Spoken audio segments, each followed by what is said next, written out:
Welcome to this explainer. Today, we're unpacking the incredibly complex, multi-layered friction that's currently fracturing the relationship between the White House, Israel, and the American public. And look, this isn't just some distant foreign policy debate, right? It's a chain reaction. It is directly impacting global trade, our domestic politics, and yep, the actual price you're paying at the gas pump.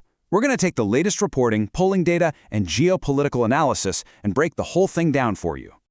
Let's jump right in with a pretty staggering quote recently reported by Axios. Behind closed doors, President Trump bluntly told Prime Minister Netanyahu, "Everyone hates your country right now." Wow. I mean, both leaders have actually confirmed having a blazing row over things, so this really sets the stage for a geopolitical alliance that is currently undergoing an intense, high-stakes stress test. To figure out how we got here, we'll follow this agenda today. 1. A fracturing friendship. 2. The Iran war fallout. 3. Shifting public opinion.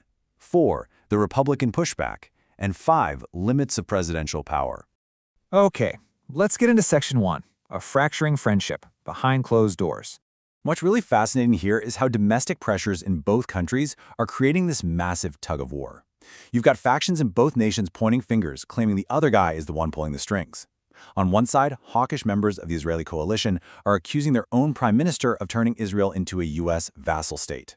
But then, on the exact opposite side, the far-right faction of the MAGA party here in the U.S., which actually includes some prominent figures who recently resigned in protest over the war, they're claiming America is simply doing Israel's bidding. And, this builds on a history of tension. We've seen clashes like the fallout after Operation Midnight Hammer last year, complete with some serious F-bombs, and recent frustrations over operations in Lebanon completely derailing ceasefire negotiations. Yet remarkably, despite all these intense public frustrations and really harsh words, both leaders maintain they still speak to each other nearly every single day. So it's a wildly complicated, deeply intertwined alliance, to say the least. Moving on to Section 2. The Iran war fallout, a geopolitical hurdle. So why are they clashing so intensely right now? Well, it's because a military operation thousands of miles away creates a direct bottleneck for us all. It's literally a domino effect. The military offensive begins, which directly leads to a loss of control over the vitally important Strait of Hormuz. Because that strait is no longer freely open, global shipping just stagnates. Ships can't move, supply chains freeze up, and suddenly worldwide economic pressure instantly rises. But beyond the economic pressure, there is a massive ideological roadblock here. Experts suggest another huge friction point is that the Israeli prime minister's stance is directly blocking one of the president's absolute key legacy goals, which is expanding the Abraham Accords. See, to normalize ties with Gulf nations like Saudi Arabia and Qatar, those nations are demanding a viable path to a two-state solution for Palestinians. But the Israeli prime minister is firmly opposed to that. So the two leaders just have entirely opposing visions for what victory and stability actually look like in the region. Which brings us to a really critical marker, 100 days. We are now roughly 100 days into an offensive that, remember, was initially communicated to the American public as an issue of mere days or weeks. It has dragged on, and that has created a massive communications gap.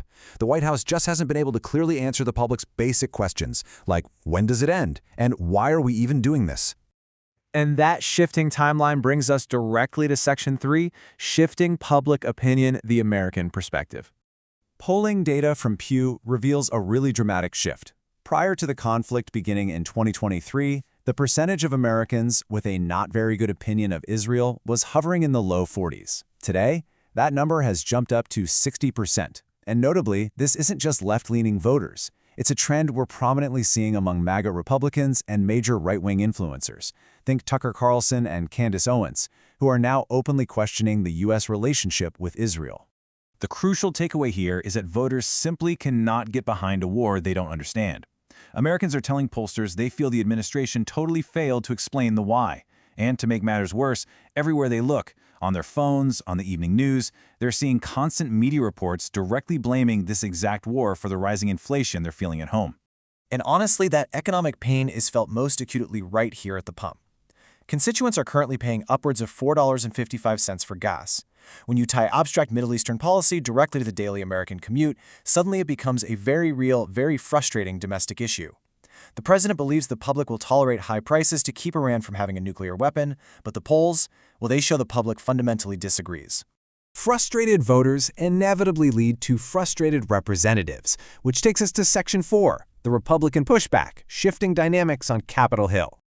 Now that we're past the primary season, lawmakers are actually taking action to distance themselves. They are actively signaling to their constituents that they're fighting back against unpopular White House initiatives. And we're seeing this across three massive flashpoints: the War Powers Resolution, the Weaponization Fund, and the billion-dollar ballroom. Let's look at the War Powers Resolution. Usually, the president's word holds full sway over his party, right? But we're actually seeing Republicans peel away to vote for a War Powers Resolution in both the House and the Senate. Several Republicans joined Democrats to pass this, acting in direct defiance of explicit warnings from the White House. Lawmakers are essentially using this vote as a plea to the White House to end the conflict. They know that if the hot phase of the war sparks up again, they are officially on the record siding with their frustrated constituents.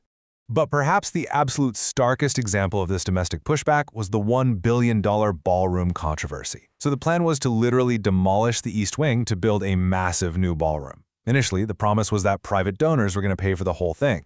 Then suddenly, the administration requested $1 billion from Congress for the security elements of the build. Amidst rising cost of living and sky-high gas prices, voters found this completely tone-deaf. The backlash was so massive that lawmakers swiftly added an amendment preventing the funding of that ballroom entirely. This growing willingness to defy the Oval Office leads us to Section 5, Limits of Presidential Power, the DNI nomination. This brings us to the next major battleground, and it's the permanent nomination for the Director of National Intelligence, or DNI. Just to give you an idea, this is a massive government role. The DNI oversees roughly 18 U.S. intelligence agencies and interacts globally with the Five Eyes Intelligence Sharing Alliance. It is arguably one of the most critical national security roles in the entire government.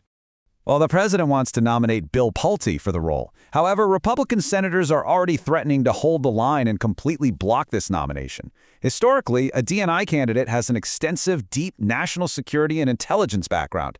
Pulte? He comes from the Federal Housing Agency. He has zero intelligence background and a highly politicized track record. It's gotten so tense the Democrats are even leveraging this by threatening to hold up crucial FISA national security legislation just to ensure Pulte doesn't get the job, which further tangles the whole web.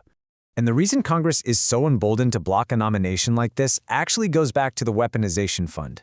When lawmakers successfully forced the White House to abruptly pause that beloved, highly publicized fund due to overwhelming public opposition, they learned a vital lesson. They learned that there is, in fact, room to push back when they feel a policy or a demand from the executive branch is stepping way too far. They didn't face that primary season wrath they once feared, so the dynamics in Washington have definitely shifted. Which brings us to the ultimate question we really have to ask today. As public opinion fractures, as everyday Americans connect foreign wars to their own economic pain at the pump, and as domestic priorities severely clash with foreign alliances on Capitol Hill, will the ironclad and unconditional U.S. support for Israel remain politically acceptable in the long run? Or are we witnessing a permanent, fundamental shift in American geopolitical strategy? It's a massive question that leaders in both Washington and Israel are going to have to answer very soon. Thanks for joining me on this explainer. Keep questioning, keep learning, and I'll catch you next time.